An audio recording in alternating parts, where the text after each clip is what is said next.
国务委员兼外交部长王毅的4国行来到最后一站韩国。周三，王毅会见韩国总统文在寅，并与韩国外长郑义溶举行会谈。双方讨论的议题涉及中韩关系及半岛局势。就在当天，朝韩分别进行弹道导弹试射。王毅表示，希望各方多做有利于半岛和平稳定的事情，并朝着恢复对话的方向共同努力。文在寅在首尔会见对韩国进行正式访问的国务委员兼外长王毅。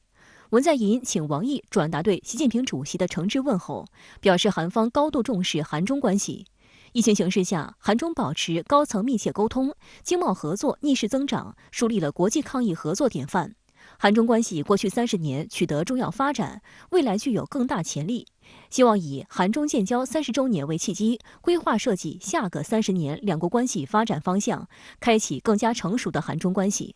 韩方愿同中方一道，保持高层交往势头，支持中方举办北京冬奥会。王毅转达习近平主席对文在寅的亲切问候，表示中韩是无法分开的近邻，更是互利共赢的伙伴，理应像亲戚一样常来常往。在两国元首战略引领下，中韩关系保持健康发展势头，双方友谊在携手抗疫中进一步深化。双方应以纪念建交30周年为契机，充分发挥中韩关系未来发展委员会作用，就两国关系下个30年的发展提出富有前瞻性、体现时代性、具有可操作性的思路举措，推动两国关系实现更大发展。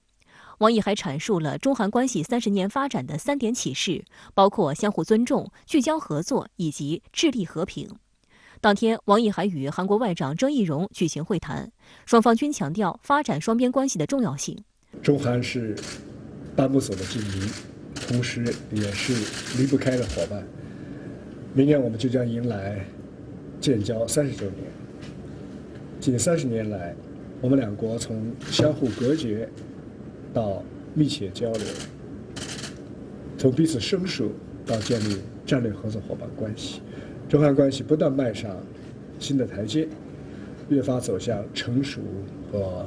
稳定。王毅说，当今世界正经历100年未有之大变局，世纪疫情又加速了变局演变。在新形势下，两国应进一步树立共同体意识，持续扩大共同利益，不断发掘合作潜力，推动中韩关系提质升级，实现更好、更快、更稳、更全面、更可持续的发展。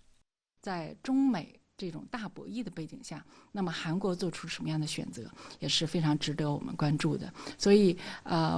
展望未来30年呢，我觉得它这个中韩关系会有一些新的内容。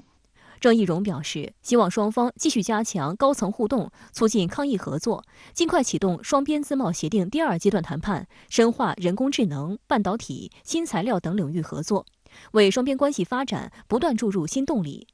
值得注意的是，王毅此次是应郑义溶邀请访问韩国，意味着在新冠疫情背景下，两国外长在年内实现了互访。今年4月，郑义溶就任韩国外长的首次外访就选择了中国，这在韩国外交史上非常罕见。而他还2次公开表示，韩国不会在中美间选边。不过，就在中美关系持续紧张之际，韩国的取态的确相当微妙。据韩联社报道，王毅在与郑义溶会谈后会见记者，被问及美国考虑邀请韩国加入共享情报的五眼联盟一事，王毅表示，该机制完全是一个冷战时期的产物，早已落后于时代。另一方面，韩国将于明年举行总统选举，目前在野的韩国保守势力在竞选过程中释放了一些对华不友好的言论。特别是当前保守势力民调最高的韩国前检察总长尹锡悦早前就声称，萨德系统的部署是韩国政府在行使主权。若中国要求韩国撤销萨德系统的话，那么中国政府就应该率先撤除其在边境地区部署的雷达系统。而韩国最大的在野党国民力量新一任党首由36岁的李俊熙当选。他在当选后接受美国彭博社采访时主动承认，曾参加过香港2019年的黑暴活动，甚至在香港这一中国内政问题上叫嚣将会和中国死磕到底。不过值得注意的是，在发表这番讲话之后，李俊熙在接受韩国媒体采访时又开始含糊其辞，试图淡化自己的反华主张。根据韩国社会舆论研究所周一发布的最新民调显示，代表当前执政的进步势力的候选人李在明和代表保守势力的尹锡悦呈现2强争霸局面，两人的支持率相当焦灼，仅相差1.4个百分点。中国社会科学院亚太与全球战略研究所研究员董向荣对深圳卫视记者表示，韩国政坛传统上保守势力确实是相对亲美亲日，但随着中韩关系发展，保守势力与进步势力在对华态度上的分野也在缩窄。而当前个别有意竞逐总统大位的保守势力人士的话，更多是一种区别执政者的选举语言。与其说是这种保守派和进步派之间的这种对华政策的一些差异，还不如说是，执政力量和在野力量它的对华政策的差异。也就是说，你作为在野力量的时候，你对华的一些表态，可能和你执政以后的这种对华政策的一些表态可能是完全不一样的，因为你不在其位，你很难想象中国对韩国的经济也好，对韩国的安全也好，各方面有那么强的重要性。除了中韩关系，半岛问题是王毅此次韩国之行的另一主要议题。就在当天，朝韩均有军事动作，韩国新型潜艇成功试射自主研制的潜射弹道导弹。按照韩媒的说法，这是韩国成为全球第7个成功利用潜艇试射潜射导弹的国家。总统文在寅等政府和军方人士观摩发射试验。据青瓦台介绍，携带潜射弹道导弹的韩国首艘国产3000吨级潜艇岛山安昌号在水下进行试验。导弹在发射后按照预定的轨迹飞行，最终精准命中目标。美韩领导人今年5月商定终止美韩导弹指南，解除对韩国导弹最大射程和弹头重量的限制，韩国由此掌握导弹研发主权。韩国青瓦台和国防部周三还表示，韩国国防科学研究所于7月29日成功进行运载火箭固体燃料发动机的点火试验。军方和政府计划利用装备该发动机的运载火箭，将侦察朝鲜的小型和微型卫星送上太空。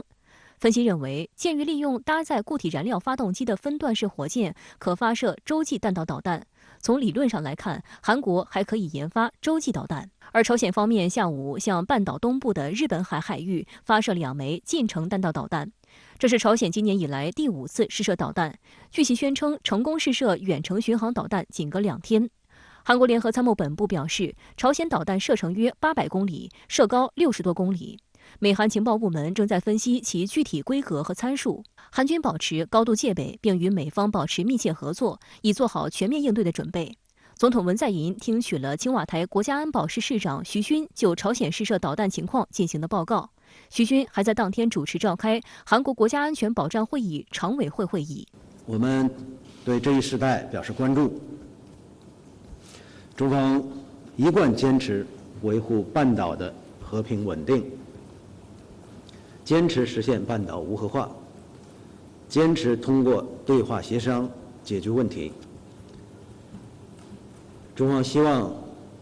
有关方坚持政治解决方向，保持克制，开展对话接触，按照双轨并进思路和分阶段同步走原则，探讨寻找均衡解决各方关切的有效做法。王毅在会见韩国总统文在寅时表示，中方坚定支持半岛南北双方克服困难、排除干扰、改善关系，将继续为维护半岛和平稳定及实现半岛长治久安发挥建设性作用。文在寅表示，韩方赞赏中方为维护朝鲜半岛和平做出的贡献，希望中方继续为维护半岛和平、实现半岛无核化发挥建设性作用。中韩外长会上，韩国外长郑义溶也表示，希望中方继续支持朝鲜半岛和平进程。针对朝鲜周一宣布进行了新型远程巡航导弹的试射，王毅就表示，不光是朝鲜，其他国家也在进行军事方面的行动，各方应共同为恢复对话做出努力。我们当然希望大家都多做有利于半岛和平和稳定的事情。那么比如说各个方面，其实不光朝鲜，其他的一些国家也在举行一些军事方面的行动。那么还是需要大家呢都能够朝着恢复对话的方向共同做出努力。相关话题来连线特约评论员孙兴杰。孙先生您好。在日前成功试射新开发的远程巡航导弹之后，朝鲜周三又发射了弹道导弹，您对此有何观察？韩国媒体报道说，韩国联合参谋本部发现，今天朝鲜从中部内陆地区向东部海域发射了2枚弹道导弹。韩国和美国的情报部门还在对弹道导弹的情况进行分析，目前还没有披露是何种型号的弹道导弹。在此之前呢，朝鲜官方媒体非常详细的报道了朝鲜发射远程巡航导弹的情况，也就是说，在1个星期内，朝鲜进行了2次导弹发射，这也是今年朝鲜第5次发射导弹。朝鲜近期频繁进行导弹发射，是朝核问题再度升温的表现。首先，朝鲜从2017年以来进行多轮导弹发射，在理论上都没有违反联合国的决议，基本都是中短程导弹或者是巡航导弹。也就是说，朝鲜在联合国制裁决议上打擦边球，